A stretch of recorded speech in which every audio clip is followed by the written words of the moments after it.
ते गोपीनाथरावजी मुंडे साहेबांच्या पूर्णाकृती पुतळा आणि स्मृती भवनाच्या लोकार्पण सोहळ्यासाठी ज्यांच्या हस्ते संपन्न झाला त्या महाराष्ट्र राज्याच्या संघर्ष कन्या, राज्याच्या कॅबिनेट मंत्री आदरणीय पंकजाताई मुंडे, युवकांचं एक ऊर्जा स्त्रोत म्हणून ज्यांची ओळख महाराष्ट्रभर आहे ते आदरणीय धनुभाऊ मुंडे आणि संपूर्ण व्यासपीठ, उपस्थित सर्व बंधू आणि भगिनींनो, मी जास्त वेळ घेणार नाही। मला माहिती आहे की आपण सर्वजण आदरणीय ताई आणि धनुभाऊंना ऐकण्यासाठी उपस्थित आहात,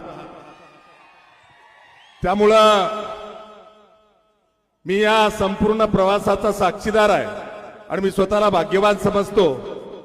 की 1990 पासून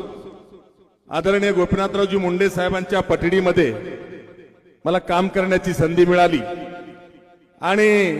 अत्यंत जवळून गोपीनाथरावजी मुंडे साहेबांना मला अनुभवता आलं। महाराष्ट्रामध्ये खऱ्या अर्थानं बहुजनांमध्ये, कष्टकऱ्यांमध्ये, गोरगरिबांमध्ये भारतीय जनता पार्टी ही ग्रामीण भागामध्ये आणि बहुजनांमध्ये जर कोणी नेली असेल तर ती आदरणीय गोपीनाथरावजी मुंडे साहेबांनी नेलेली आहे।